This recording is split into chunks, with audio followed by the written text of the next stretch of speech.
Hello my dear student, कैसे हैं? Sky mission board में आपका स्वागत है। आज हम लोग क्रैश कोर्स के ऑब्जेक्टिव लेकर के आया हूं, जो कि संपूर्ण क्रांति का है।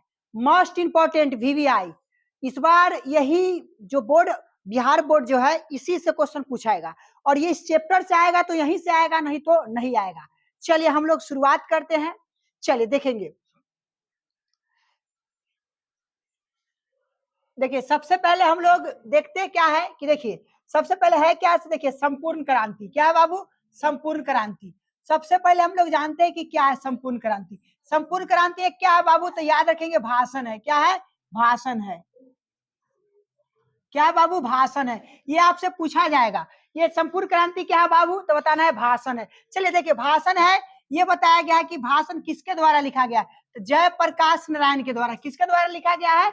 जयप्रकाश नारायण के द्वारा लिखा गया है बाबू। इनका देखिए, इनका जन्म कब हुआ था? इस साइड हम लिख दिए बहुत ही बेहतरीन तरीका से। इनका जन्म कब हुआ था? 11 अक्टूबर 1902 ईस्वी में। याद रखेंगे 1902 ईस्वी में इनका जन्म हुआ था। इनका निधन यानी मृत्यु कब हुआ था बाबू? तो 8 अक्टूबर 1900 कितना है? 79, यानी 79 में इनका क्या हुआ था? मृत्यु हो गया था। चलिए इनका जन्म स्थान जान लीजिए। क्या है बाबू? इनका जन्म स्थान। इनका जन्म स्थान कहाँ है? तो याद रखेंगे सिताब दियार गांव है। याद रखिएगा सिताब दियार गांव है। ये बिहार के सारण जिला में स्थित है। याद रखिएगा बाबू, कहाँ है? तो बिहार के सारण जिला में स्थित है। इसलिए बाबू कहते हैं कि एकदम मेहनत कीजिए। एकदम आपके लिए हम भी मेहनत कर रहे हैं, आप भी मेहनत कीजिए। चलिए देखिए क्या है। फर्स्ट क्वेश्चन आपके सामने ये रहा कि जयप्रकाश नारायण के स्वास्थ्य पर निगरानी रखने वाले डॉक्टर का क्या नाम था? तो बाबू देखिए जयप्रकाश नारायण जी है, उनके स्वास्थ्य के लिए जो निगरानी रखता था उनका डॉक्टर का क्या नाम है? तो आंसर नंबर ए याद रखेंगे क्या है? डॉक्टर जो है रहमान। कौन है बाबू? डॉक्टर रहमान है। चलिए नंबर 2 क्वेश्चन है, देखते हैं नंबर 2 नंबर क्वेश्चन। देखिए जयप्रकाश जी को किसका भाषण सुनकर अमेरिका जाने की प्रेरणा मिली थी? यानी देखिए कि भाषण सुन करके अमेरिका जाने की प्रेरणा मिली थी। तो याद होना चाहिए किनका हुआ था? तो ये याद रखेंगे स्वामी सत्यदेव। किसका था बाबू? स्वामी सत्यदेव। देखिए स्वामी सत्यदेव जो है, इनका जो है, इन्हीं को जो है प्रेरणा मिला था अमेरिका जाने के लिए, इनका भाषण सुन करके। चलिए अगला क्वेश्चन है, फ्री प्रेस के मालिक कौन थे? देखिए बाबू फ्री प्रेस के मालिक कौन थे? तो आपको पता होना चाहिए। देखिए कि देखिए क्या है से सदानंद जी। क्या है बाबू? सदानंद जी। ये जो है याद रखेंगे फ्री प्रेस के मालिक कौन थे? तो सदानंद जी थे। इस चीज को याद रखेंगे। चलिए नेक्स्ट क्वेश्चन पर हम लोग देखते हैं क्या है।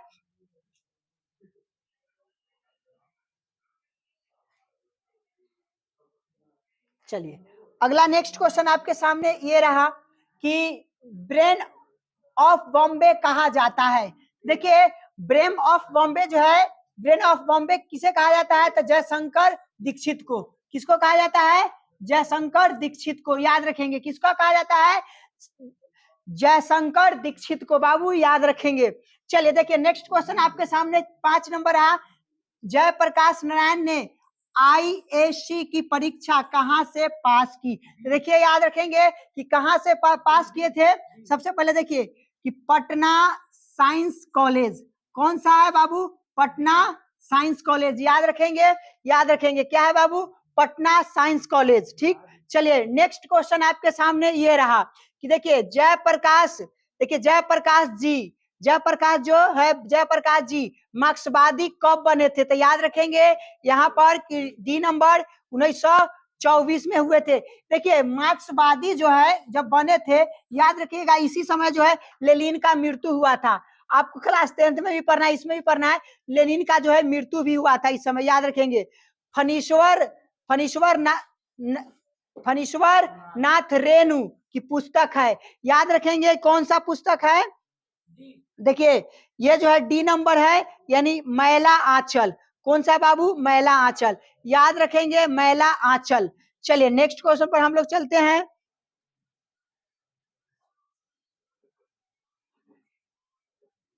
चलिए ये बहुत ही प्यारा सा क्वेश्चन आपके सामने रहा। ये देखिए क्या है से 1974 में बिहार प्रदेश के मुख्यमंत्री कौन थे उस समय 1974 के समय में जो है बिहार के मुख्यमंत्री कौन थे? तो याद रखेंगे अब्दुल गफूर। क्या थे बाबू? अब्दुल गफूर। याद रखेंगे आंसर जो है बी है अब्दुल गफूर। याद रखेंगे, याद रखेंगे। बहुत वेस्ट क्वेश्चन, ये तो आपको सबको ही पता होगा कि देखिए क्या जयप्रकाश नारायण का बचपन का क्या नाम था? तो सबके पता है बाबू, बाउल। क्या नाम है? बाउल। चलिए नेक्स्ट क्वेश्चन क्या है? जयप्रकाश नारायण के पिताजी का क्या नाम है? तो याद रखेंगे क्या नाम है? यहाँ पर देखेंगे कि देखिए इसमें ये दीनदयाल नहीं है, यानी गलत है। रामदयाल, ये भी गलत है। याद रखेंगे हर्षु दयाल, ये राइट आंसर है। क्या है बाबू? Right answer Harshu Dayal. क्या है बाबू? हर्षु दयाल। चलिए नेक्स्ट क्वेश्चन पर हम लोग चलते हैं। नेक्स्ट क्वेश्चन आपके सामने ये रहा। देखिए नेक्स्ट क्वेश्चन 11 नंबर क्वेश्चन है आपके सामने। क्या रहा देखेंगे, किसे लोकनायक के नाम से जाना जाता है? तो सबको पता है लोकनायक कौन है बबुआ, सबको पता है। तो किसके जानते हैं? तो जयप्रकाश नारायण जी के नाम को है जानते हैं लोकनायक के नाम से। याद रखेंगे। अगला क्वेश्चन, जयप्रकाश नारायण जी का जन्म कब हुआ था? अभी थोड़ा देर पहले बताए थे बबुआ, कब हुआ था बताइए, आपको पता होना चाहिए। ए नंबर 11 अक्टूबर 1900 कहाँ हुआ था? 2। याद रखेंगे कब हुआ था? 1902। याद रखेंगे। नेक्स्ट क्वेश्चन 13 नंबर क्या है? जयप्रकाश नारायण जी यानी जयप्रकाश नारायण की पत्नी का क्या नाम है? सबके पता है बबुआ, प्रभावती देवी। कौन है बाबू? प्रभावती देवी। याद रखेंगे आंसर नंबर जो है सी है करेक्ट आंसर, प्रभावती देवी। याद रखेंगे। ये आपके सामने ये क्वेश्चन रहा, देखेंगे। देखिए रिकंस्ट्रक्शन ऑफ इंडिया पॉलिटी किसकी रचना है? रिकंस्ट्रक्शन ऑफ इंडियन जो है पॉलिटी जो है किसकी रचना है? तो सबसे पता होना चाहिए किसका है? तो ये जो है याद रखेंगे कुंची जयप्रकाश नारायण जी का ये लिखा गया है। चलिए हम लोग देखते हैं आगे की ओर।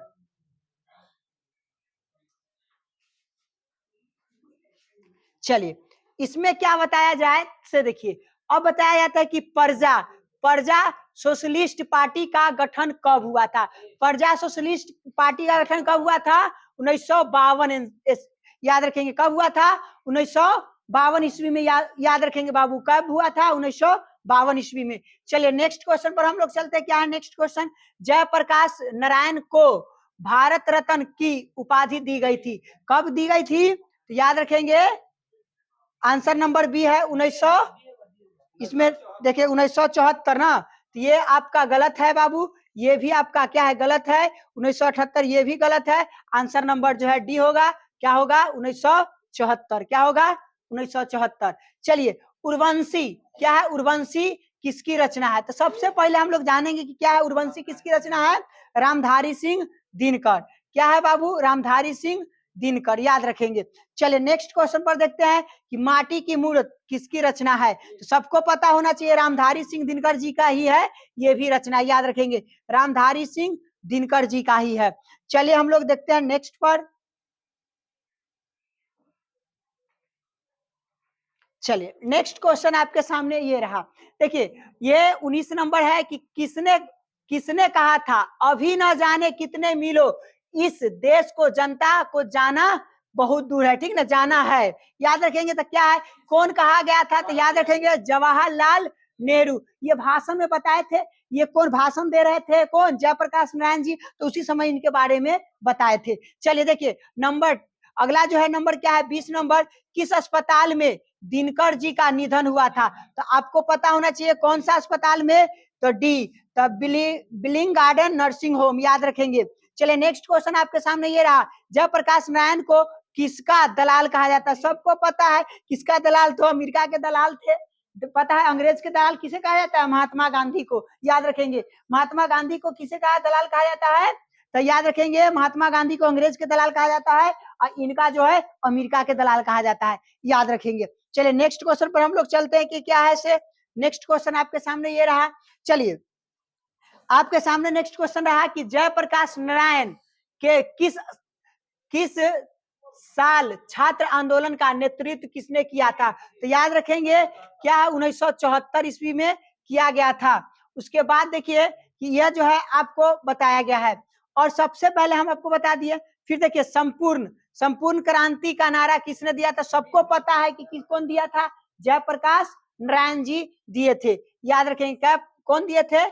जयप्रकाश नारायण जी दिए थे, याद रखेंगे। चलिए 24 नंबर आपको अभी थोड़ा देर पहले बताए थे ना कि लेनिन की मृत्यु कब हुई थी, सबको पता है कि 1924 ईस्वी में उनकी मृत्यु हुई थी। चलिए सबसे पहले हम आपको बता दे रहे हैं कि चलिए नेक्स्ट क्वेश्चन आपके सामने ये रहा, दिनकर जी किस लिए प्रसिद्ध है? तो सबको पता है, याद रखेंगे, साहित्यिक रचना के लिए प्रसिद्ध है दिनकर जी, इस चीज को याद रखेंगे। चलिए नेक्स्ट क्वेश्चन पर हम लोग चलते हैं।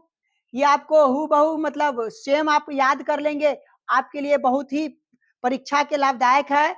और याद रखेंगे एकदम संजीवनी बूटी है, इस चीज को एकदम पी लेना है पीस के, इस तरह से एकदम इतना इंपॉर्टेंट क्वेश्चन जो है किताब के निचोड़ करके लाए हैं, इस चीज का बाबू याद कर लेना। यहाँ से अगर इस चैप्टर से एक भी ऑब्जेक्टिव पूछा जाएगा तो यहीं से पूछा जाएगा, नहीं तो नहीं पूछा जाएगा। इस चीज को हम 110% गारंटी देते हैं, इस चीज को याद रखेंगे।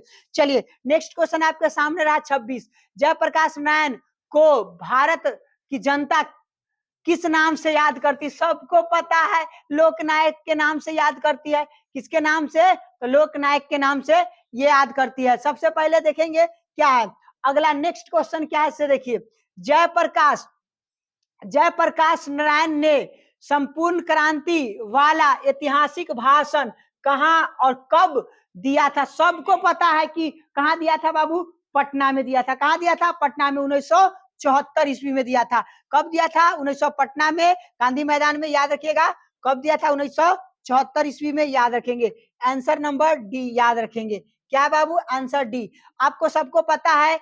नेक्स्ट क्वेश्चन, संपूर्ण क्रांति क्या है? तो सबको पता है भाषण होना चाहिए। चलिए यहाँ पर भाव लिख ले है, गलती, भाषण, टवर्गी ना होना चाहिए। चलिए भाषण, क्या हो जाएगा बाबू? भाषण होगा, याद रखेंगे। नेक्स्ट क्वेश्चन आपके सामने ये रहा 29 नंबर, जयप्रकाश नारायण अपनी जन पक्षधरता के कारण किस रूप में प्रसिद्ध हुए? तो सबको पता है कि याद रखेंगे लोकनायक के नाम से इन्होंने क्या हुआ?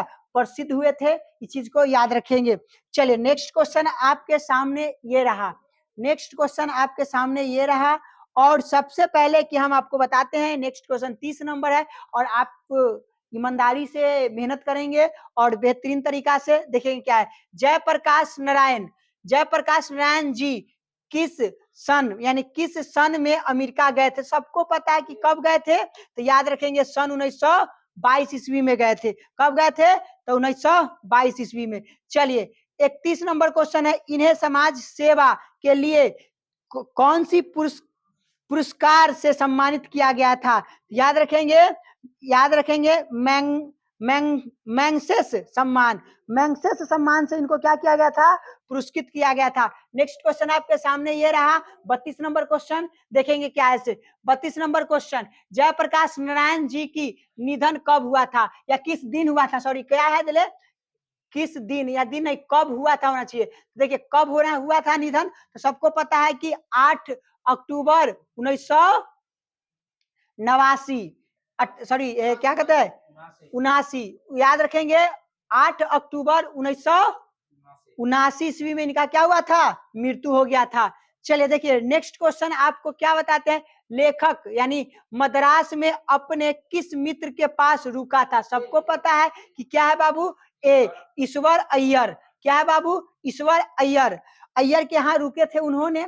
चलिए अगला नेक्स्ट क्वेश्चन 34 नंबर है, जयप्रकाश नारायण की मृत्यु किस कारणवश हुआ? तो सबको पता है कि दिल के दौरा पड़ने पर। क्या हुआ था बाबू? दिल के दौरा पड़ने के कारण जो है इनका मृत्यु हो गया था। याद 3 से जानते ना 3 मिनट में पहुंचाया गया था, चीज को याद रखेंगे।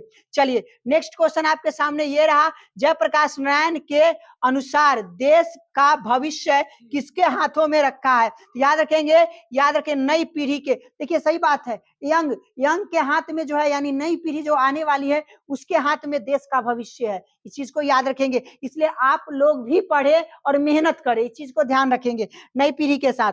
चलिए नेक्स्ट क्वेश्चन आपके सामने ये रहा, चलिए नेक्स्ट क्वेश्चन आपके सामने ये रहा 36, क्या है कि लेखक ने बिहार विद्यापीठ के कौन सी परीक्षा दी थी? तो सबको पता होना चाहिए, ISC। कौन सी से हुआ था? ISC। याद रखेंगे। नेक्स्ट क्वेश्चन आपके सामने क्या है? 37 नंबर। देखिए, जयप्रकाश नारायण, विदेश होना चाहिए, विदेश होना चाहिए, गलती, विदेश, विदेश से लौट कर कांग्रेस में शामिल हो गए, क्योंकि डॉट डॉट डॉट डॉट बने होना चाहिए कि क्या है, इस चीज को याद रखेंगे। डी, यानी वे आजादी की लड़ाई में शामिल होना चाहते थे। कुंची में होना चाहते थे? लड़ाई में शामिल होना चाहते थे। इस चीज को याद रखेंगे। नेक्स्ट क्वेश्चन देखते हैं क्या होता है इसे। नेक्स्ट क्वेश्चन, लेखक लेखक किस लेखक किस मित्रता को ठोस मानते हैं? तो याद रखेंगे कि कौन सा है, तो याद रखेंगे अंडरग्राउंड जमाने की। आंसर नंबर क्या है? सी है। इस चीज को याद रखेंगे। चलिए, तो इस चीज को हमने याद बताया और इस चीज को क्या करेंगे कि आपके लिए ये नेक्स्ट क्वेश्चन आपके सामने ये रहा 39 नंबर। जयप्रकाश नारायण 1974 ईस्वी के आपातकाल के दौरान किस आंदोलन के लिए जेल गए थे? याद रखेंगे। याद, आंसर नंबर क्या हो गया? बी हो गया, छात्र आंदोलन के लिए। सबको पता है कि छात्र आंदोलन के लिए क्या हुआ था, इन्होंने क्या किए थे, मतलब जेल गए थे। नेक्स्ट क्वेश्चन आपके सामने 40 नंबर है। जयप्रकाश नारायण के गांव होना चाहिए, गलती से लिखा गया है गौब, ठीक है ना, गांव होना चाहिए। क्या है बाबू? गांव। याद रखेंगे, गांव, गांव होना चाहिए। गांव का क्या नाम था? सबको पता है कि क्या है? ए नंबर, सिताब दियार गांव, अभी हम ऊपर बताए थे। चलिए, नेक्स्ट क्वेश्चन आपके नाम सामने ये रहा है 41 नंबर। छात्र आंदोलन कब हुआ था? सबको पता है कि छात्र आंदोलन हुआ था 1974 ईस्वी में हुआ था। चलिए, आपके सामने ये नेक्स्ट क्वेश्चन पर हम लोग चलते हैं। क्या है नेक्स्ट क्वेश्चन? चलिए, 42 नंबर आपके सामने ये क्वेश्चन रहा। देखिए क्या है इसे, संपूर्ण क्रांति शीर्षक के रचयिता कौन है? यानी बताया गया कि संपूर्ण क्रांति जो है इसका शीर्षक का रचयिता कौन है? तो ए नंबर, जयप्रकाश नारायण। याद रखेंगे। देखिए, नेक्स्ट नंबर है अगला जो है, संपूर्ण क्रांति पर जयप्रकाश जी ने कब भाषण दिया था? कब क्या दिया था? याद रखेंगे, बी, यानी 5 जून 1974 ईस्वी को। कब दिया गया था? 5 जून 1974 ईस्वी को। चलिए, ये गांधी मैदान में दिया गया था, याद रखेंगे। नेक्स्ट क्वेश्चन आपके सामने रहा 44 नंबर। बिहार प्रदेश छात्र संघर्ष समिति क्या थी? तो याद रखेंगे, छात्र यानी छात्र छात्राओं का संगठन था। इस चीज को याद रखेंगे। आंसर ये है आपका रहा राइट। चलिए, नेक्स्ट नंबर यानी 45 नंबर, बच्चों का संगठन छात्रों को सबसे पहले क्या संदेश दिया था? तो याद रखेंगे, ए नंबर, यथू और डेमोक्रेसी। याद रखेंगे, यथू और डेमोक्रेसी। चलिए, नेक्स्ट क्वेश्चन आपके सामने ये रहा। ये आपके सामने डबल 45 कर दिया, 46 होना चाहिए यहाँ पर 46 होना चाहिए। चलिए, आप देखेंगे नेक्स्ट क्वेश्चन, अपना देश पिछड़ा हुआ है, बावजूद इसके कि हमने लोकतंत्र का स्थापना की है, यह किस पाठ से लिया गया है? तो सबको पता है कि संपूर्ण क्रांति से लिया गया है। आज की क्लास हम लोगों का यहीं पर क्या हो गया, इंड हो गया। इस चीज को याद रखेंगे। और ऑब्जेक्टिव क्वेश्चन जो है हम लोग आज किए हैं, और आप लोग को क्या करना है, मेहनत करना है, और स्काई मिशन बोर्ड के साथ आप लोग जुड़िए, अपने दोस्तों को जरूर जोड़े। चलिए।